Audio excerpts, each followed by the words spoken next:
بسم الله والصلاة والسلام على خير الأنام. السلام عليكم ورحمة الله تعالى وبركاته.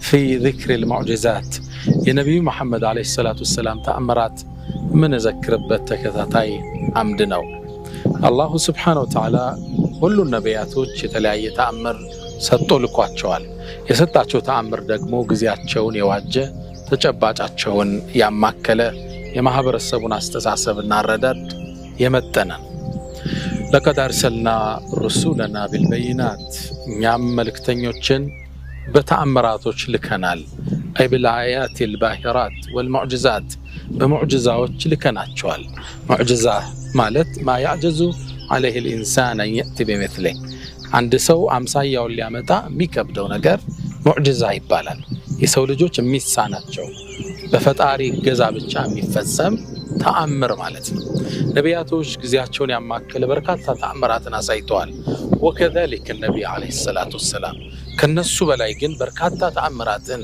የፈጸሙት ረሱል عليه الصلاة والسلام ናቸው በህይወት ቆይታቸው ከተሰጣቸው ቁርአን ውጭ ከዘላቂው ተአምር ውጭ በየጊዜው ተአምራቶቹ ከሚቀዳለት ታላቁ ተአምር ጎን ለጎን ተጨባጭ የሰራቸው በርካታ ተአምራት አሉ ኢማም النووي في شرح مسلم ከ1200 ተአምራት በላይ በነብዮች ምድር ላይ ተከስተዋል ኢማሙ አስበሃኒ ወኢማሙ البيهقي في دلائل النبوة በሚለው መጽሐፋቸው ላይ ከ7 እስከ 9 ሙጀለዶችን ቮሊዩሞችን ጥራዞችን ስለ ተአምራቸው ብቻ ከትበዋል ጨረቃን እስከ መሰንጠቅ አይንን ወደ ቦታው እስከ መመለስ የተቆረጠን እጅ መልሶ እስከ መጠገን ህይወት የሌላቸው ነገር እስከ ማናገር በርካታ ተአምራት ነብዩ አለይሂ ሰላቱ ወሰለም በህይወት ይያሉ አሳይተዋል ይህ ሰሃቦቹ ኢማናቸው እንዲጨምር ያላመኑት እንዲያምኑ ከሚያደርጉበት ነበር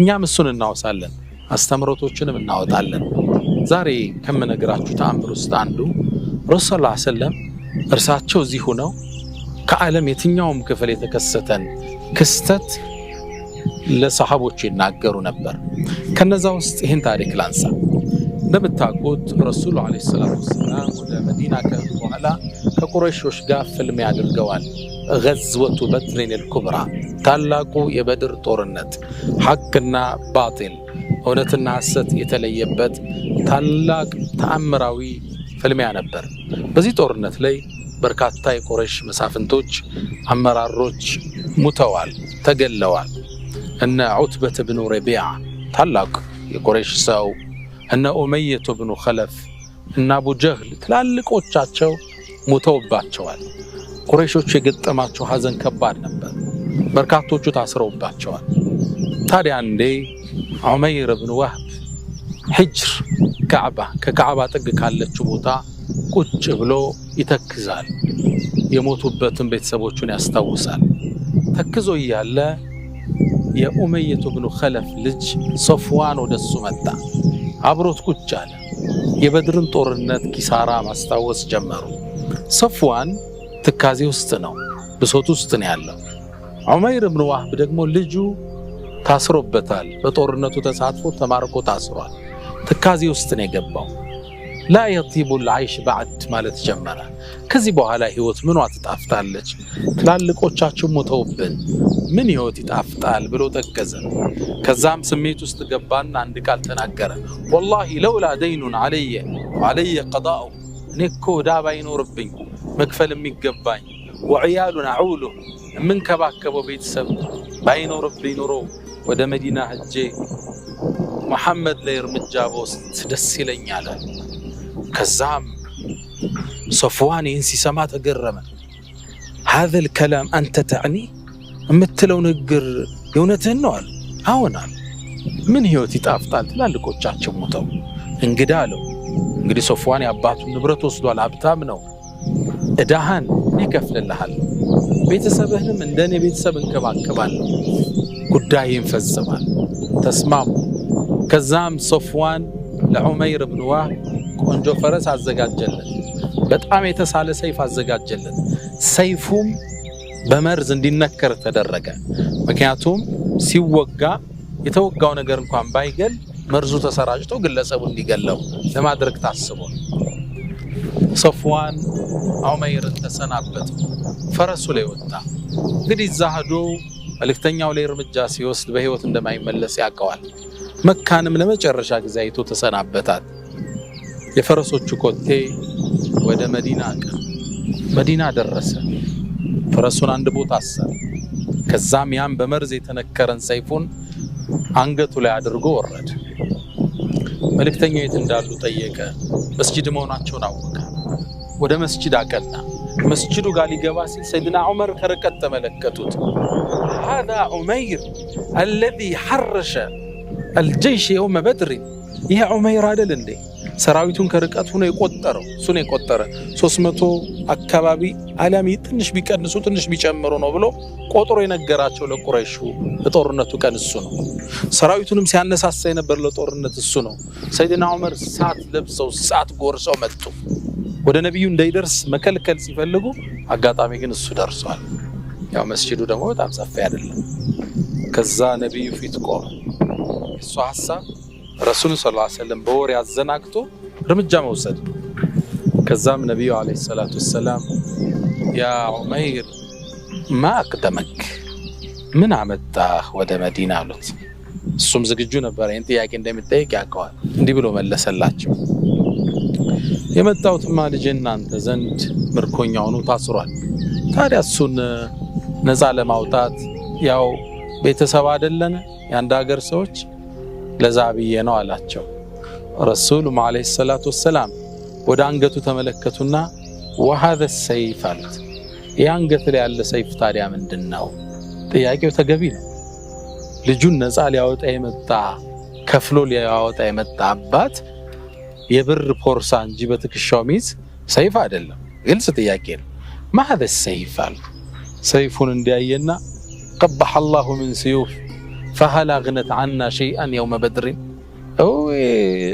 من واقعلو بلاچو የበድር ቀን ተጠቀመን እንደ ደሞ ሰይፍ ምን ዋጋለው?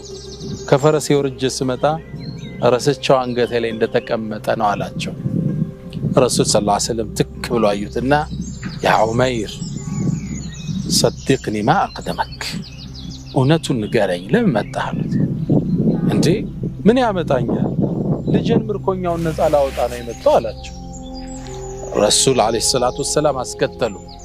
ያ ዑመይር فماذا شرطت لصفوان في الحجر አሉት። ከአባትን ኩናችሁ ለصفوان የገባህለት መስፈርትና ቃል ኪዳን ምንድነው አሉት። ወመሽርት የምን መስፈርት ነው? ድንግርግር አለ። እውነቱን ረሱል ሰለላሁ ዐለይሂ ወሰለም ገለጡለት። አንተና እሱ አሉት ከአባትን ቁጭ ብላችሁ እሱ ዳህል ሊከፍልልህ ቤተሰብህን ሊከባከብልህ እኔን ልትገለኝ አልተዋያችሁም እንዴ? ዑመይር ይሄን ሲሰማ ደነገጠ። ከዛም አለ አላህ መልእክተኛ ኩና ንከذቡ ካሁን በፊት እናስተባብል ነበር ውሸት መስሎን፣ አሁን ግን እውነቱ ተገለጠልኝ። ይሄን ነገር እኔና ሶፍዋን ብቻችን ከአባ ጥጉነን የተመሳጠርነው ሚስጥር ነው፣ ማንም አያውቅም። ይሄን ነገር አላህ ቢያሳውቀህ እንጂ እንዴት ልታቀው ትችላለህ? አሽሃዱ አነከ ረሱሉላህ ወአላ ኢላላህ እርሶም የአላህ መልእክተኛ ነዎት፣ ከአላህ ውጭም ሌላ ጌታ የለም አለ። እስልምናን ተቀበለ ዑመይር ኢብኑ ወህብ። ከዛም ይህን ተቀብሎ አልተወም። መልእክቱን ለማድረስ ወደ መካ ተመለሰ። ቃሉንም ሞላ። ለነቢዩ ሙሐመድ ሰለላሁ ዐለይሂ ወሰለም አንድ ቃል ገብቷል። የአላህ መልእክተኛ እስካሁን እውነቱን ስላልታ አሁን እውነቱ ተገልጦልኛል።